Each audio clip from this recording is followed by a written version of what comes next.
1978, The Jazz Age, The Charleston, Decline and Fall, Lady Chatterley's Lover and The House at Blue Corner were published. Hitch is thinking about making Britain's first sound film. You asked me to let you hear your voice on the talking picture. But Hitch, you mustn't do that. Why not?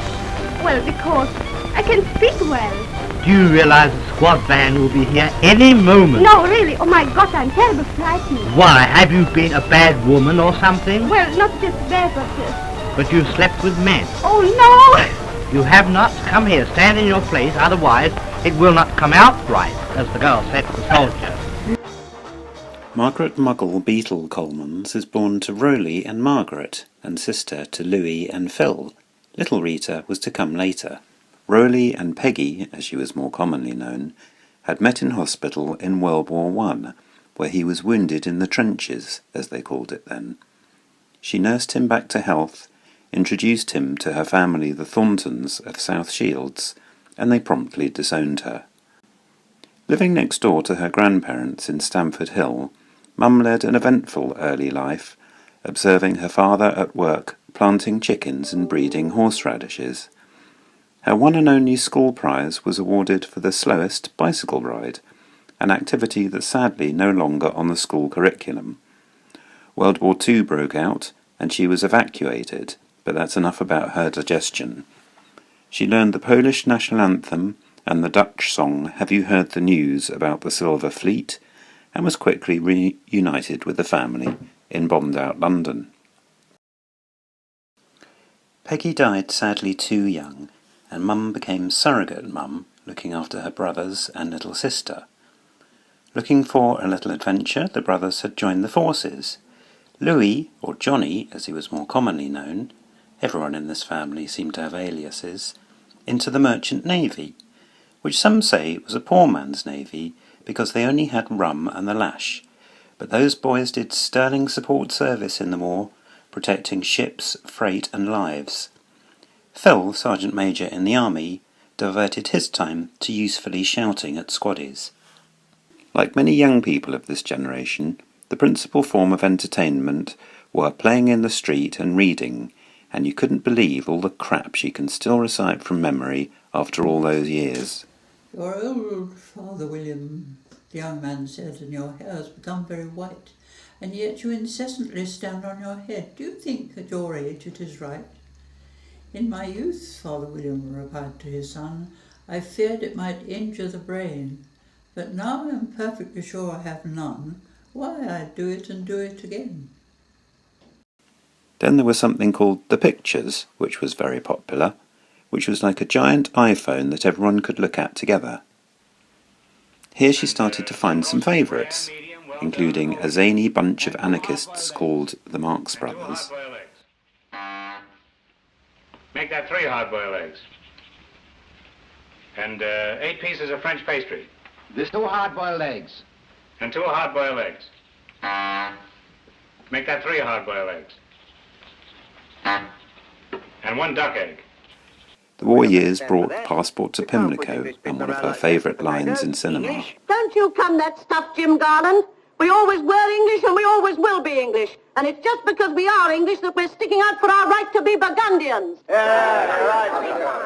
Then there was Anton Walbrook's bad temper in The Red Shoes, Errol Flynn as the most dashing Robin Hood ever, the effortlessly smooth James Mason, and a chap called Laurence Olivier, who started out as a stage actor and became a big movie star in films such as Richard III, from where Mum's fascination with false noses began.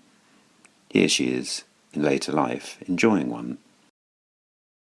Branching out on her own, Mum moved in with Twinkle in Addison Road, and entertained a number of boyfriends: Sean, Anthony, Bert, Norman, Adam and the curate. She worked at the Marriage Guidance Council, useful training in later life, you would have thought, and had time for a quick holiday in Mallorca with her sister. Mum thought it might be time to try pastures new, and single-handedly she set out by transatlantic dinghy to Hong Kong, briefly stopping off in Bangkok. But that's another story.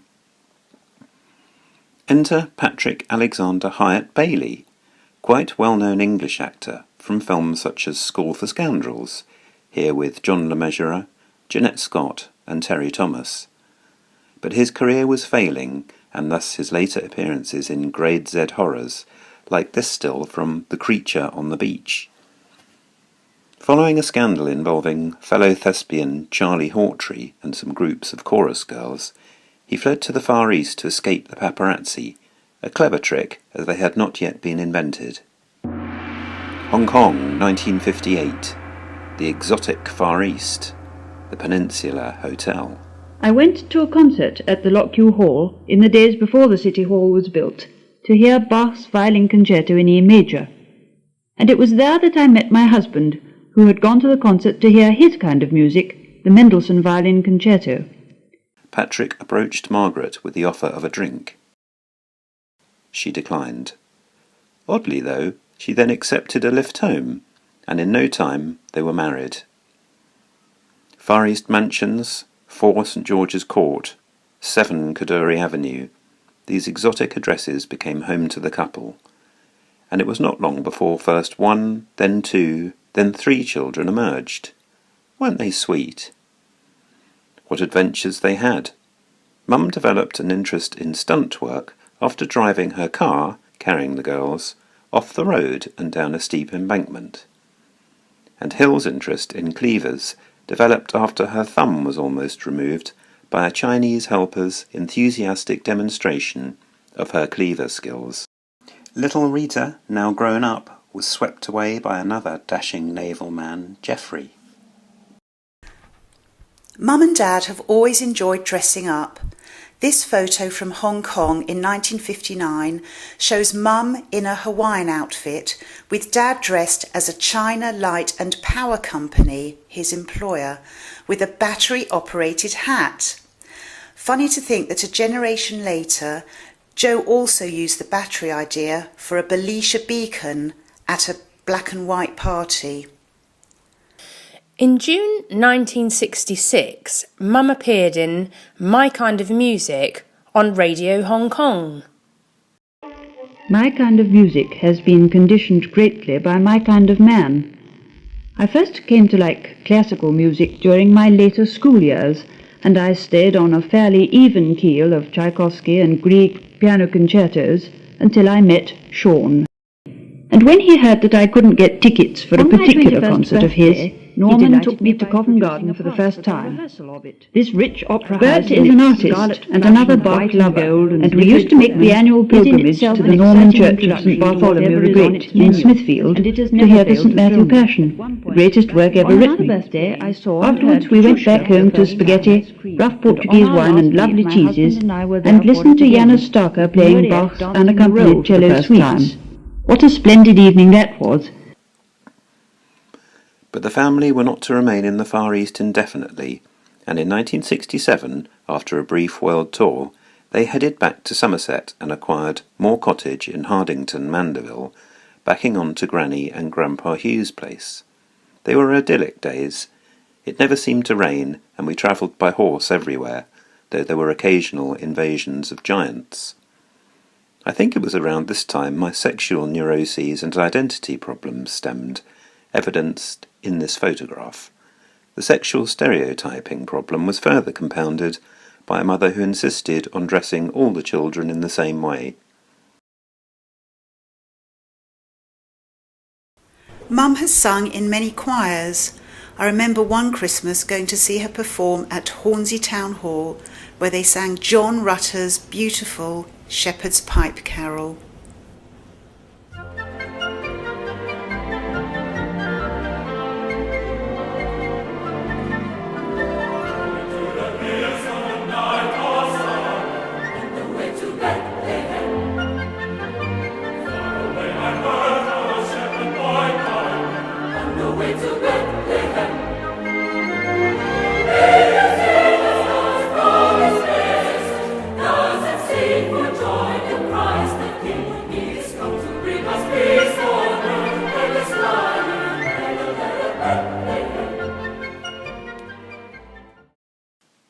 Anyway, the countryside was lovely, but the bright lights of the big city and Ridgeway Tees were beckoning.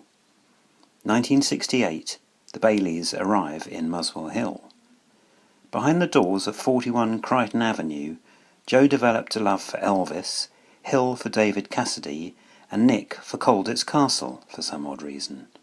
But we all loved Star Trek and Doctor Who, and were lucky enough to meet the Major at a church fete, here with our local vicar, Bill Allen, father of television and film star Roger.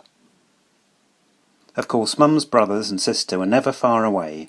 Johnny and family in Essex, Phil and family in North London, Rita and family in Portsmouth. And around this time, Hill dipped her toe into the acting waters, appearing memorably in Stanley Kubrick's The Shining. There were many scintillating holidays in England. Here we have Tree Tower Castle, Dunstanburgh Castle, and whatever this castle is. There were holidays on longboats, farmhouses and beaches, where we were lucky not to be overrun by pirates. 1975. Reading. Exciting Reading. Now at Metal Box, Patrick was obliged to follow the office move from their beloved London to cosmopolitan Reading. This is their house in Peppard Road then. Hang on, that's our cat Licorice on the roof. And this is it now.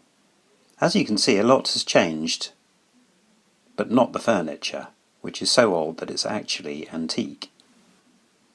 The children were growing up, having unsuitable encounters with the opposite sex, and looking silly. This looks like one of those brainwashed families in a cult. And as the kids became independent, Mum and Dad continued in their love of travelling. On safari in Rhodesia, now known as Zimbabwe, back to Hong Kong, now known as China, to Crete, formerly part of Europe, and India, birthplace of the chicken tikka masala. They even visited Paris, where Dad turned briefly French. What was Mum doing all this time? She was a guide at Mapledurham House, where she ran into some trouble involving Michael Caine and some Nazis. She was a keen writer, editor, and deliverer of the Caversham Bridge, and player of bridge as well. Meantime, the children had managed to hoodwink some members of the opposite sex to marry them, which they did for varying lengths of time. Inevitably, this led to some more births, and soon there were little boys all over the place. I'm not sure how Mum and Dad deserve to have 5 grandsons all within 10 years of each other, but I have so many happy memories of all of them running around their house and garden like mad things, playing football, hunting for Easter eggs and playing dogpile. We have many lovely stories of our holidays in Southwold encapsulated in Mum appearing in the magazine Summer in Suffolk, playing cricket on the beach with the grandchildren.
But there is one thing that Mum is not good at, and that's anything medical. Mum and blood really do not go together. However, Mum's very lucky that her sister Rita was a trained nurse, shown here in her stunning uniform designed by Norman Hartnell. The closest we got was dressing up in nurses' uniforms as a Christmas present. Mum's a real card sharp. I remember playing cards at the little auntie's house in Graham Road, Hackney, in the late 60s and early 70s. We had to fight through the fog of smoke, but the memories are lovely of Aunt Jane, Faye and Sally. We played pontoon in Muswell Hill at Christmas, and Mum taught me to play bridge. The next generation also love cards, and we spent many hours playing pontoon and Newmarket, and now poker in Reading and Southwold. So now Mum has a new skill. She's a great poker player. Mum has always searched out amazing recipes from newspapers, Delia Smith and the Sainsbury's cookbooks. Some recipes have been handed down over the years. One of the most flavoursome is a light savoury stuffing or pudding made with stinging nettles, and another is a delicious pastry cake thing called stuffed monkey, with its origins in Jewish cooking. It tastes fantastic, unlike its name. There followed a period of time called Later On, in which other things happened, chronologically, after things which had taken place before. These included staying in touch with relatives, trying on a variety of hats, and continuing in their extraordinary world travels.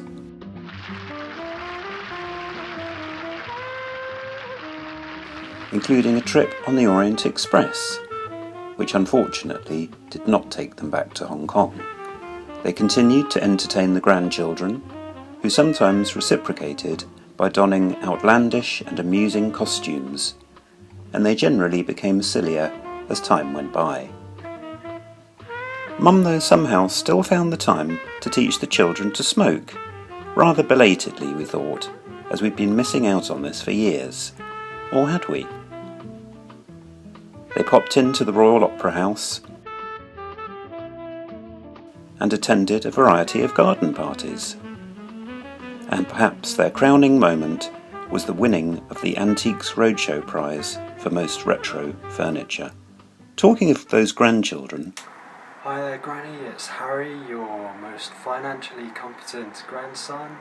Just wishing you a happy birthday. Happy 90th, so happy birthday. So, my granny, where do I start?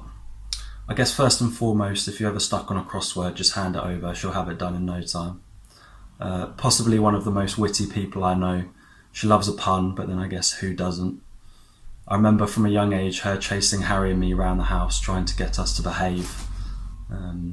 Getting the air rifle out around Easter time, and if there's anything that's going to make you behave, it's Granny with an air rifle. No, but happy birthday, Granny, lots of love, and have a wonderful day. Happy 90th birthday, Granny. Hello, Granny, and welcome to your 90th birthday celebration. Whoa, good times! Do you remember the time we went down to the river and there was the old wooden boat, and it must have been, I remember it being tiny, so it must have been very small because I was like 6, and then we rowed it out past the what they called the canal boats, and then we got into the middle, and then I was allowed to row, which was, you know, probably not very well, but it's quite fun. And then a big cruise ship tour boat came along, and then there was like a moment of panic where we had to swap, and Granny had to take over and row us out the way, which is probably quite scary, but for me it was just funny, and we ended up laughing and waving at the people in the boat as they went past.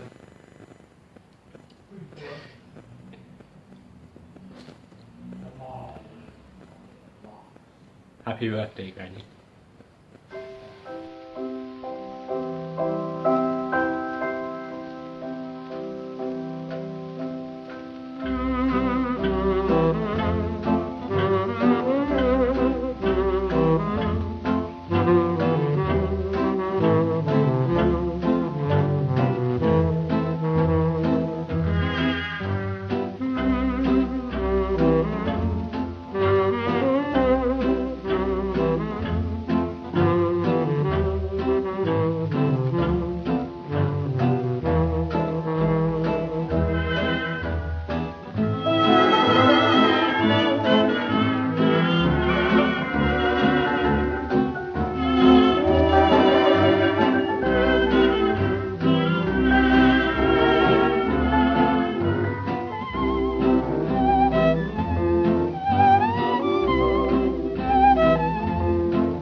Why shouldn't we fall in love? Our hearts are made of it. Let's take a chance.